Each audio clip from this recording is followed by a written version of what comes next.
உடலுக்கும் மனதுக்கும் அது சுகமளிக்கிறது. சரிங்களா? அது யோகா ரெகுலராக செஞ்சிங்கன்னா தெரியும் உடம்பு எப்படி ஃப்ளெக்சிபிளாக இருக்குது, மென்மையாக இருக்குது, நல்லா வளைவு தன்மையோடு இருக்குது, நல்லா ஸ்ட்ராங், எப்படி அதிக நேரம் நம்மளால் வேலை செய்ய முடியுது அப்படிங்கிறது யோகா தொடர்ச்சியாக செய்யும்போது நமக்கு தெரியும். அது உடல் அளவில். மனதளவில் நமக்கு மன அழுத்தத்தை குறைக்குது. எப்போது நாம் மகிழ்ச்சியாக இருக்கிறதுக்கு உதவி செய்யுது. யோகாவோடு சேர்ந்து இன்னொன்று பிராணாயாமா, மூச்சு பயிற்சி, அதுவும் சேர்த்து செய்யும்போது இன்னும் அதிக பயன்கள் நமக்கு கிடைக்குது. சரிங்களா? இப்போ 3 ஆசனங்கள் செஞ்சீங்க. இன்னொரு ரொம்ப எளிதான ஒரு ஆசனம் நான் உங்களுக்கு சொல்கிறேன். இப்போ எல்லாரும் என்ன பண்ணிட்டு இருக்கீங்க?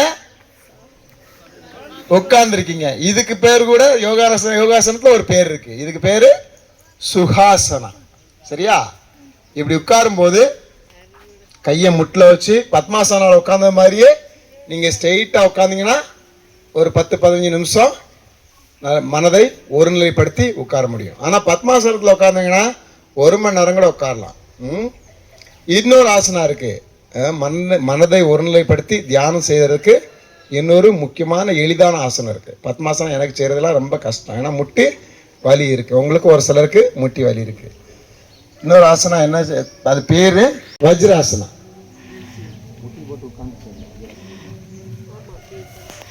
அது எப்படி செய்யறதுன்னா, நாம முட்டி போட்டு நின்றுட்டு அதுக்கு பிறகு அப்படி நாம உட்காரணும் பின்னால. சரியா?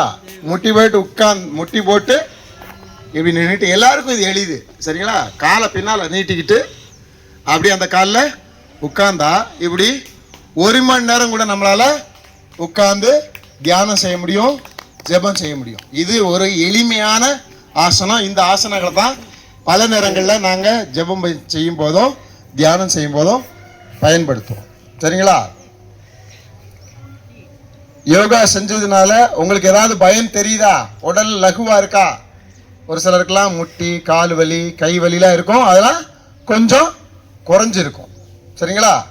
இதை நாம் தினம் ரெகுலராக செய்யும்போது நம்மளுடைய மொபிலிட்டி, அதாவது ஈஸியாக நடக்கிறது, ஈஸியாக உட்கார்றது, ஈஸியாக எந்திக்கிறது ரொம்ப எளிமையாக இருக்கும்.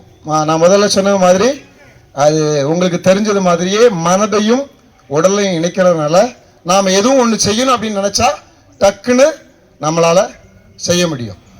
அது மாதிரி ஸ்கூலில் நம்ம பாடம் படிக்கும்போது நமது மனதை ஒருநிலைப்படுத்துவதற்கு யோகா உதவி செய்யுது. குறிப்பாக உங்களை மாதிரி பிள்ளைங்களுக்கு, ஒரு சிலருக்கு கால் கையெல்லாம் கொஞ்சம் நீட்டுறது, உட்கார்றது கஷ்டமாக இருக்கு இல்லையா?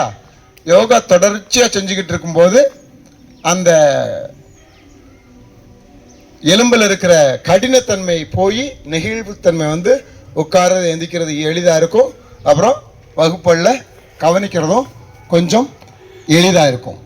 கேட்கும் திறன் அதிகரிக்கும், நம்மளுடைய கவன சிதறல் குறையும். அதனால் பாடங்களை கற்றுக்கொள்வதற்கு எளிதாக இருக்கும். அதற்காகத்தான் நாம் யோகா செய்கிறது ஸ்டைலுக்காக இல்லை. இப்போ நிறைய இடங்களில் ஸ்டைலுக்காக யோகா செய்கிறாங்க. ஸ்டைலுக்காக யோகா செய்கிறதுல எந்த பயனுமே கிடையாது.